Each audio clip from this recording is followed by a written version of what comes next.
बुद्ध के उपदेश, एक अच्छा इंसान बनने की प्रेरणा। यह कहानी उस समय की है जब भगवान बुद्ध ने जीवन के गहरे सत्य को पाया और पूरी दुनिया को प्रेम, दया और सद्भाव का संदेश दिया। यह उनके उपदेशों की एक झलक है जो हमें एक अच्छा इंसान बनने की प्रेरणा देते हैं।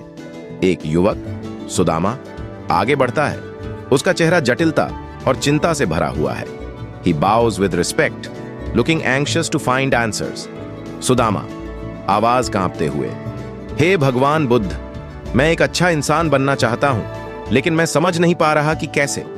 थोड़ा रुककर, मेरे भीतर द्वेष और लालच है और मुझे डर है कि यह मुझे बर्बाद कर देगा।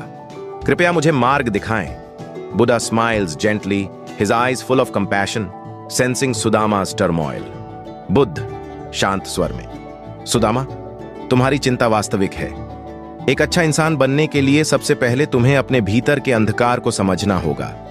गहरी सांस लेते हुए, यदि तुम चाहते हो कि संसार में अच्छाई बढ़े, तो पहले अपने मन को शुद्ध करो।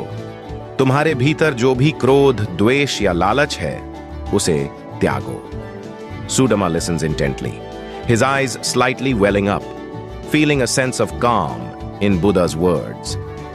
Buddha walking with his disciples through a village. A poor man falls in front of them, begging for food.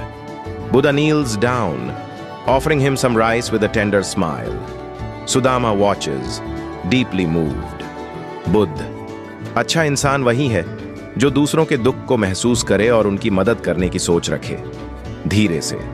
करुणा और प्रेम ही वो साधन है जो तुम्हें सच्चे मार्ग पर ले जाएंगे। जब तुम किसी की मदद करोगे, तब तुम्हारा मन शांति से भर जाएगा। Tears fill Sudama's eyes as he watches Buddha's kindness. He whispers to himself, Sudama, आत्मसंवाद, क्या मैं भी कभी इतना करुणामय बन पाऊंगा? Buddha turns and sees Sudama's emotional state.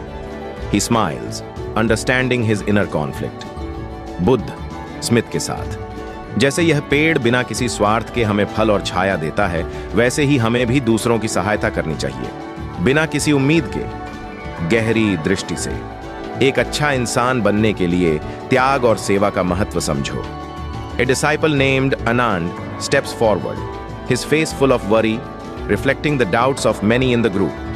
आनंद कंठ रूंधते हुए, हे भगवान, लेकिन यदि कोई हमें चोट पहुंचाए या अपमानित करे, तो हम कैसे अच्छा बने रहें? जब मन पीड़ा में हो, तब दया कैसे संभव है? Buddha looks at Anand with deep empathy, his face calm yet full of emotion. Buddha कोमल स्वर में, आनंद, सबसे कठिन कार्य क्रोध और द्वेष को त्यागना है, धीरे से। जब कोई तुम्हें अपमानित करे, तब शांति से उत्तर देना सच्ची वीरता का प्रतीक है, दृढ़ स्वर में। क्रोध का उत्तर क्रोध से नहीं, बल्कि धैर्य और शांति से दिया जाना चाहिए।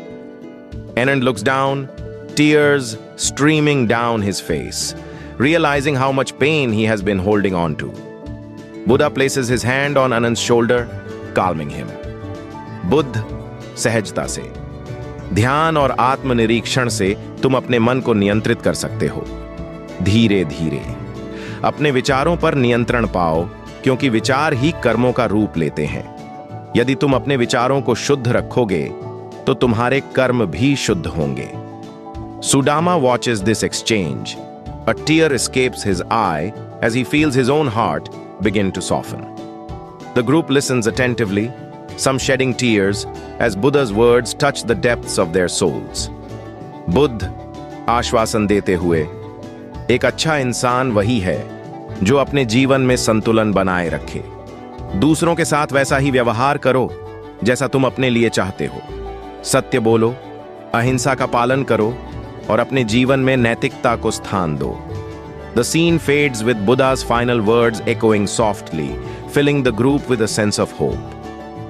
बुद्ध याद रखो, जीवन का असली उद्देश्य दूसरों के जीवन को सुंदर बनाना है। एक अच्छा इंसान वही है जो अपने साथ साथ दूसरों के लिए भी खुशी और शांति का स्रोत बने।